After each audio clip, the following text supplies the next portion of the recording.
नमस्कार. आज आपण अतिशय चविष्ट, झणझणीत, चमचमीत अशी वांग्याची भाजी बनवणार आहोत.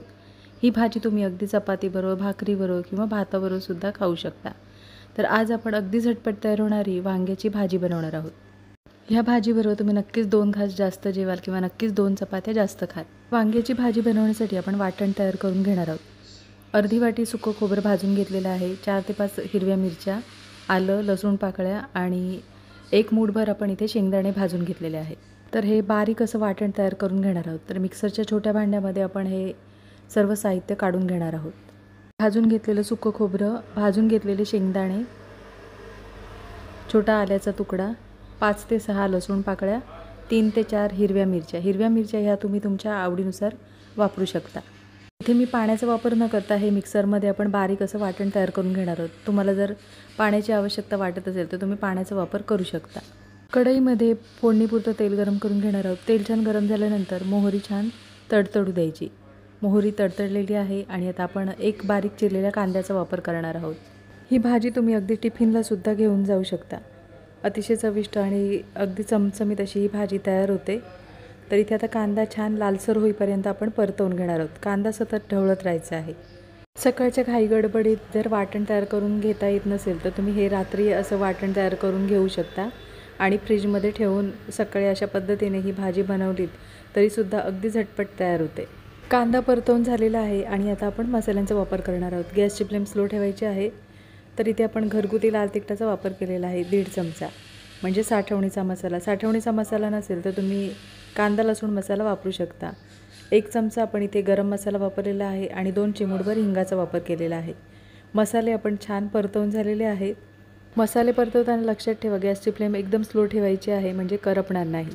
इथे आता मसाले परतवून झाल्यानंतर आपण जे वाटण तयार करून घेतलेलं आहे खोबरं, शेंगदाणे आणि आलं आणि लसूण ते आपण आता मिक्स करून घेणार आहोत. 1 मिनिटभर आपण हे खोबऱ्याचं वाटण आहे ते आपण कांद्यावर परतवून घेणार आहोत. 1 मिनिटभर आपण आता हे मसाला छान परतवून झालेला आहे आणि आता आपण वांग्याचे तुकडे आहेत ते आपण आता इथे मसाल्यामध्ये परतवून घेणार आहोत. वांगी चिरून पाण्यामध्ये ठेवायची म्हणजे काळपट होत नाही.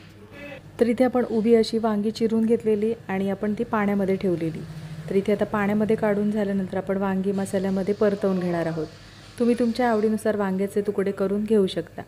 तर इथे आता सर्व वांगी आपण आता मसाल्यामध्ये परतवून घेणार आहोत. पाण्याचा वापर न करता आपण वांगी मसाल्यामध्ये परतवून घेणार आहोत. ही वांग्याची भाजी छान चविष्ट तयार होते. तर इथे आता मसाल्यामध्ये वांगी आपण परतवून घेणार आहोत.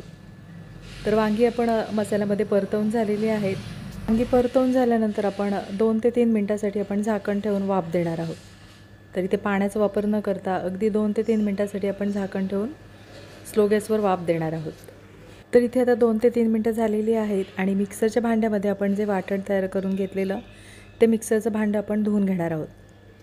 तर इथे तुम्हाला ही वांग्याची रस्सा भाजी कितपत पातळ किंवा घट्ट हवी आहे त्याप्रमाणे तुम्ही पाण्याचा वापर करायचा आहे.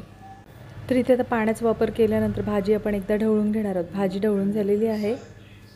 तर इथे भाजीला छान उकळी आलेली आहे. भाजीला उकळी आल्यानंतर आपण चवीनुसार मीठ आणि बारीक चिरलेल्या कोथिंबिरीचा वापर करणार आहोत. मस्त चमचमीत आणि झणझणीत अशी ही भाजी तयार होते. नक्की एकदा अशा पद्धतीने ही वांग्याची भाजी बनवून बघा. मीठ आणि कोथिंबीर टाकल्यानंतर भाजी आपण एकदा ढवळून घेणार आहोत. तर इथे आता भाजी आपण ढवळून झालेली आहे आणि आता झाकण ठेवून आपण वांगी छान मऊसर अशी शिजवून घेणार आहोत. साधारण 5 ते 7 मिनटामध्ये छान मऊसर अशी वांगी वाफेवर शिजली जातात. तर इथे आता 5 ते 7 मिनटं झालेली आहेत आणि झाकण काढून पाहूया. तर इथे मस्त चमचमीत झणझणीत अशी ही वांग्याची भाजी तयार झालेली आहे. तर एकदा आता भाजी आपण ढवळून घेणार आहोत. मस्त अतिशय चविष्ट अशी ही भाजी तयार होते. एकदा अशा पद्धतीने नक्की ही भाजी बनवून बघा आणि कमेंटमध्ये मला नक्कीच सांगा. तर इथे आता वांग्याची भाजी तयार करून झालेली आहे. गॅस बंद करताना वरून बारीक चिरलेल्या कोथिंबिरीचा वापर करू शकता. तर इथे मस्त चमचमीत झणझणीत अशी वांग्याची भाजी तयार करून झालेली आहे. नक्कीच रेसिपी बनवून बघा आणि कमेंटमध्ये मला नक्कीच सांगा. आजची रेसिपी आवडली असेल आणि चॅनलवर नवीन असला तर चॅनलला सबस्क्राईब करा आणि व्हिडिओ आवडला असेल तर लाईक शेअर करा. पुन्हा भेटू अशाच नवीन रेसिपीमध्ये.